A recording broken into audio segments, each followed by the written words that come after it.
Материалите, които са необходими? Материалите, които са необходими за тая техника, специално иглонабиване, е необходима такава игла.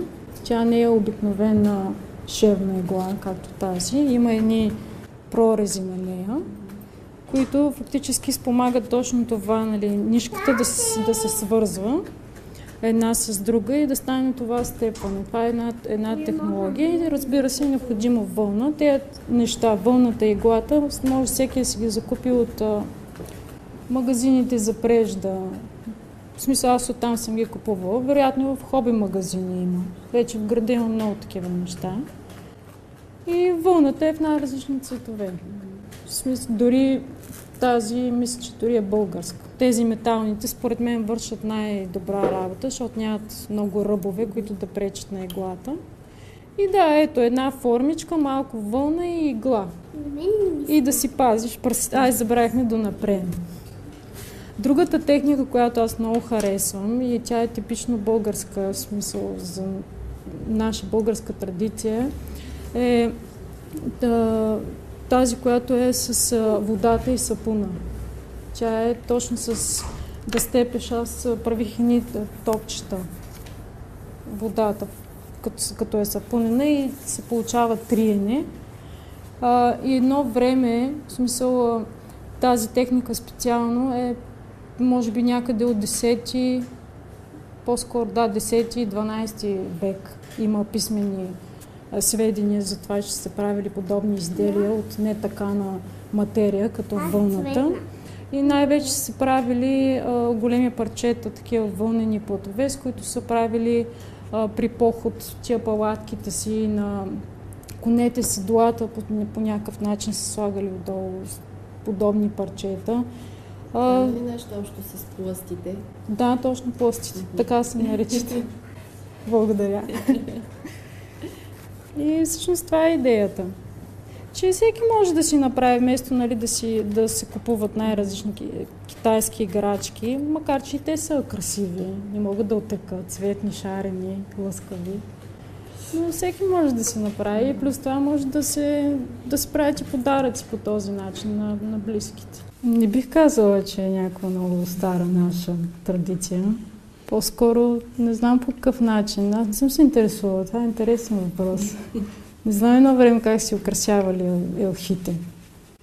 Аз познавам сегашната методика. Взимаш си една елха, слагаш и доколкото си спомням, гирляндите се правиха от пуканки и подобни неща с подръчни средства. Може би са си правили от вълна или просто хората не са имали време за такива неща. Това аз смятам, че така или иначе е малко и модерно случая дори, което правим ние. Но пък си го правиш с двете ръце. Има отделяш време, което на сегашния темп на живот не е много лесно да направиш. За мен ми хареса самата идея, че всеки може сам да си направи нещо от вълната по собствена идея. Това, което му харесва, плюс това наистина, ако го правиш за някой друг, е още по-голямо удоволствие, защото така ще го зарадваш на нещо, което е минало през теб, през твоите ръце и е много по-ценно, отколкото да си го купиш от магазин. Аз лично се запалих по това, нали, да правя вълнени изделия, нали, покрай дъщеря ми, защото попаднах на много интересни играчки, направени от вълна. Всякакви кукли, килимчета, дори рисунка може да си направиш от вълна. И в общи линии заради това не се занимавам всеки ден, нали, с правене нещо от вълна, но ми харесва по поводи, не така работунички, всеки може да си направи. Не е нужно всеки ден да го правиш. Аз съжалявам, че не донесах играчки. Правила съм кукли, плодове и зеленчуци. Да, правила ми много неща. Даже правила пчела. Да, пчелички, цветя. Ябълка. Даже мисля, че тук сме правили подобна работилница в пролета. Цветя от вълна се казваше. Да, И да. имаше за доста- първи път в нещото. Да, в нещото. И се запознах с Рали и Ани. Да ви помагам ли? Ще ни разкажете след малко и вие. Ободах се. Мамо, Ми пазете пръстчетата. ами става. Моето ангелче се развали. Моето ангелче се развали. Няма нищо. Дайте да... Виж колко да си остане Рали. Няма, ами твоето ще стане хубаво, хайде. Ма само внимавай и така. Рали се обоцка. Трябва да се внимава с иглите, особено на И аз децата. обод. Сега за първи път правя нещо с вълна Аз пък се втори. и ми се струва много интересно занимание.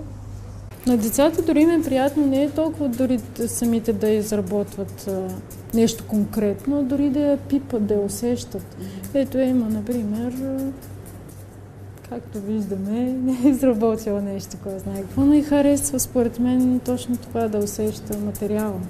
Наистина е приятен за ти минава през пръстите. Да, ето. Еми, харесва ли ти работата с вълна?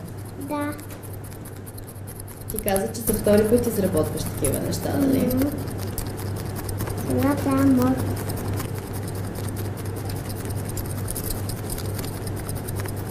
Какво правиш?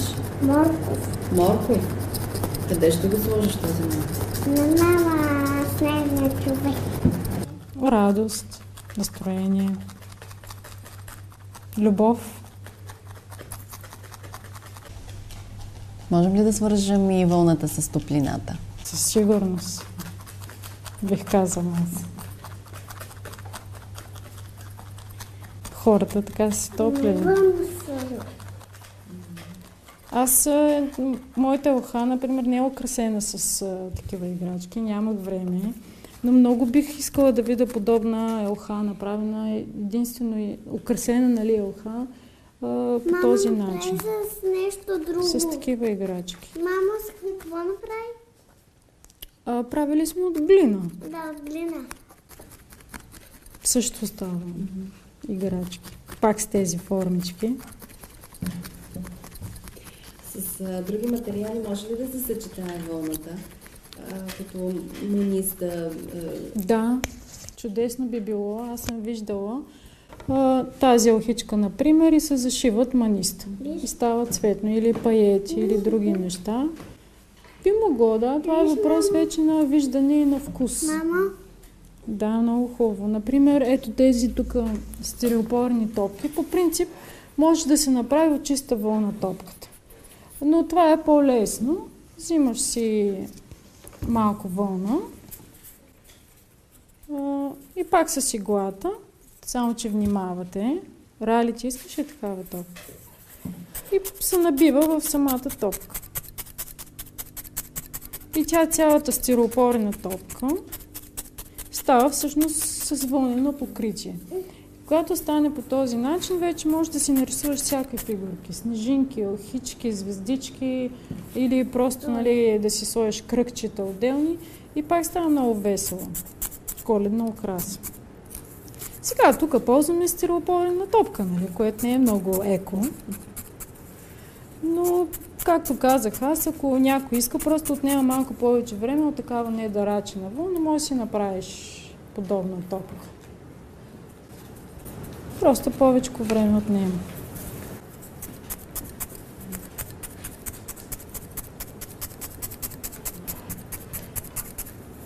Не знам до каква степен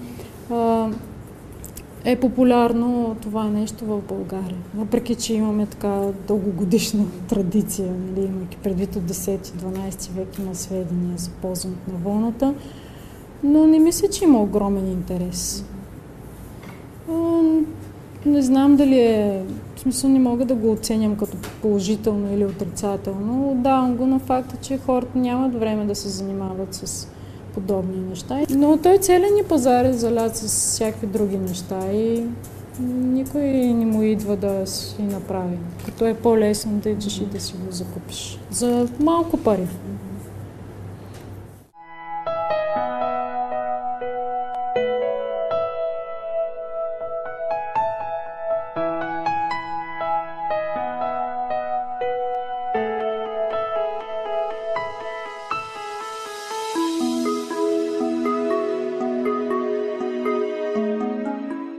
Да им пожелаем ли нещо? Аз казвам да са здрави. Еми ти? Да са винаги усмихнати. Да имат много приятели.